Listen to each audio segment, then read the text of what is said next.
Hey all, Jason Levon, priest at St. Luke's Episcopal Church in Milwaukee, Wisconsin, and welcome to another edition of Pause and Pray. I'd like to introduce you to Leo Tolstoy Vladimir Katinsky, otherwise known as Leo in this house.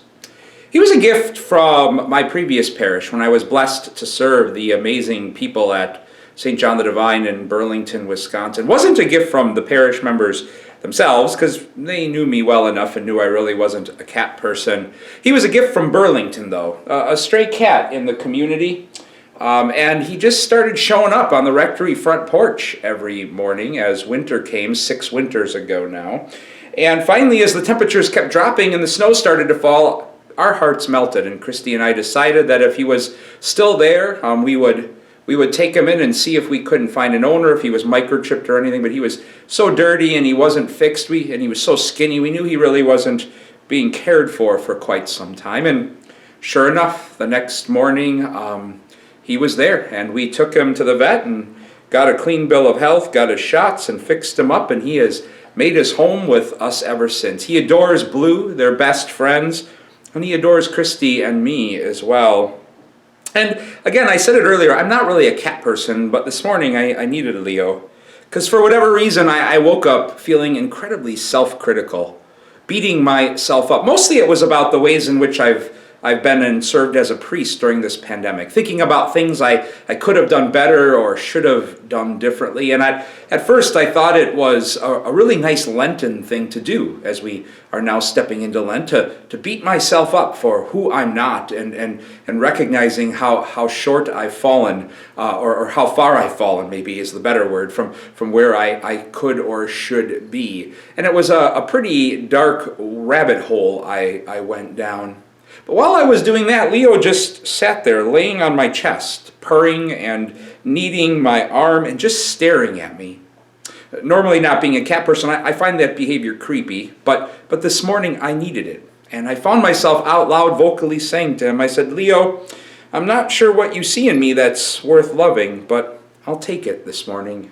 I need it. In our daily office today, we read from chapter 7 of Deuteronomy, where the people of God are reminded that they are God's treasured possession, that they're holy because they're called and claimed by God. So few words, yet they say so much. And if I'm being honest, they're words I really have a hard time believing, at least when it comes to myself. I'm able to see others, certain others, as gifts and treasures in my life, but I don't really look at myself as God's treasured possession.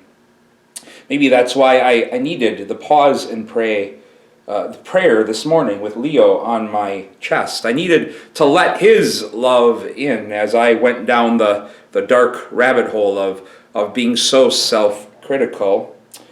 And I also need some time today to pause and pray as well, in gratitude for those people who see me in all my brokenness and yet love me nonetheless. Christy comes first to mind, and a few others of my closest friends.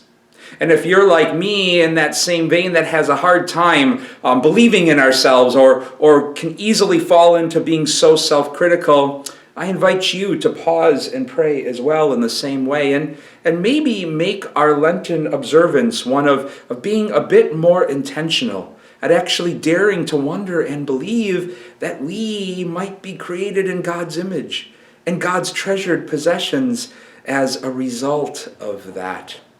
And the more we find ourselves recognizing that gift, the more we're able to share that gift by laying down the gifts we are and the gifts we have for others. Lenten peace and blessings to you all.